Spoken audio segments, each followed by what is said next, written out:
I'm taking quite a risk with this discussion, and I am discussing Home Alone today. I'm not reviewing it.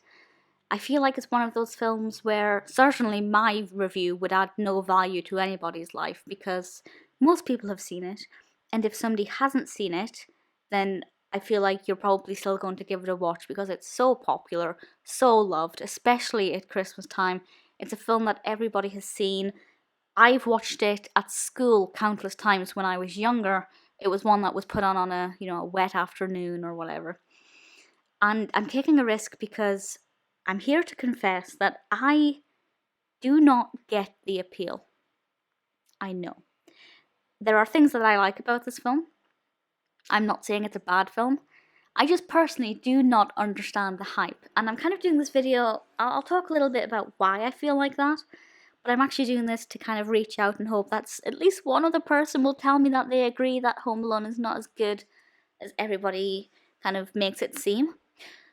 What I do love about this is that it's, for a lot of people, a very nostalgic film, and I kind of support any film where it brings happy memories to people when they watch it and it makes them feel like a child again and takes them back to happier times or maybe gets them in the mood for Christmas. I think that brings it great value. And in that respect, the film is very effective and very good. However, when this was released in 1990, that was obviously not the case. So if I try and look back to 1990, it was directed by Chris Columbus and written by John Hughes. If I try and think when it was released then, it wouldn't have been nostalgic for anybody. And for me, it's surprising that it's done so well, and I can't really identify why. I should also point out that I'm also the person who didn't mind National Lampoon's Christmas Vacation, but I didn't love it. And I feel like that's probably because it's got a lot of the similar humour. There's quite a bit of slapstick in this, and I'm not a fan of slapstick at all. I appreciate the art of it. I understand that while it looks silly on camera, it's, often there's a lot of effort that goes into timing and positionings and things like that. So I know that it's not as gimmicky as it seems. But for me, I don't really find it funny. Home Alone, though, does have an interesting, if unrealistic, narrative when 8-year-old Kevin gets left in the house on his own by accident when his family go on vacation at Christmas, and then, as luck would have it, or I guess as bad luck would have it, two burglars come along and obviously threaten to get in the house, and he does everything he can to try and keep them out. Now, to be honest, there are aspects of this that I do like. I like watching to see what he's going to do next and what kind of ludicrous thing he's going to come up with next. Obviously, once you've seen the film more than once and you remember these things, that loses the appeal. But he goes to extreme lengths to keep these burglars out, doing all kinds of ludicrous things that usually create very physical harm to the burglars, which, they're burglars, fair enough. I'm not saying that I have any sympathy for them. But once you've seen that once, I don't see the appeal the second, third, fourth, 10th time, for me personally. So for me, it's not so much the visual gags that I know a lot of people enjoy, and if that's your thing, then that's fine. But for me, the visual gags just don't do anything. But I did like the anticipation, the build up, what could he come up with next, and I think that's why I don't mind watching. For example, I don't think I've seen Home Alone 3. So I'm actually probably going to watch that, and I'm quite interested to see what the character comes up with to get out of these ludicrous situations.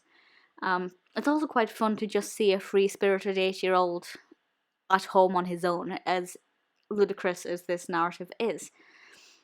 And I do have to say, one of the things that is really good about this, I realise I've said I haven't liked it and I'm now being positive about it, but I will expand on my thoughts. Macaulay Culkin, brilliant young actor in this. I think he did a fantastic job. He has some great facial expressions, some brilliant reactions to what's going on, and I think is really effective. And I think if it had been somebody else in this, maybe it wouldn't have become quite so popular, because I think he does just embody this youthful, chaotic child who is quite mischievous and very creative and inventive with his ways of keeping the burglars out, and I think he works very well. So what don't I like? To be honest, I don't like the hype because I don't understand the hype. It's one of those films where, yes, watching it once is fine, but I genuinely cannot see why this film is beloved and one that everybody rushes to watch every Christmas. I just don't get it. And I think maybe that is because I don't particularly have any penchant for slapsticks and visual gags.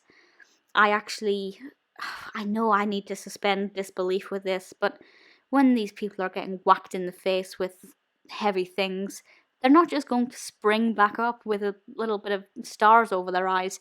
It's going to kill them. It's going to do them serious harm, and Kevin would probably end up at least going to court, if not going to prison for manslaughter. I'm not sure what the laws in America in 1990 were, or at what age children were treated as adults. I know in the UK it was, maybe still is, 10.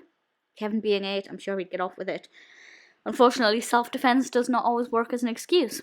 And yes, I think for me, I'm a bit too uptight to relax around this film enough to enjoy it to its maximum potential, and I think that the visual gags for me just don't work. But I do like the anticipation.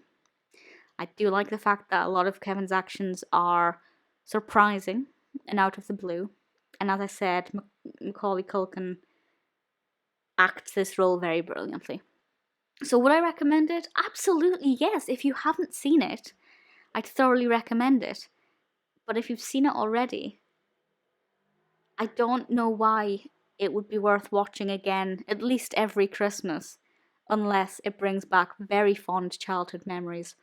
But for me, I can pretty much take it or leave it, but I certainly can't watch it more than once a decade.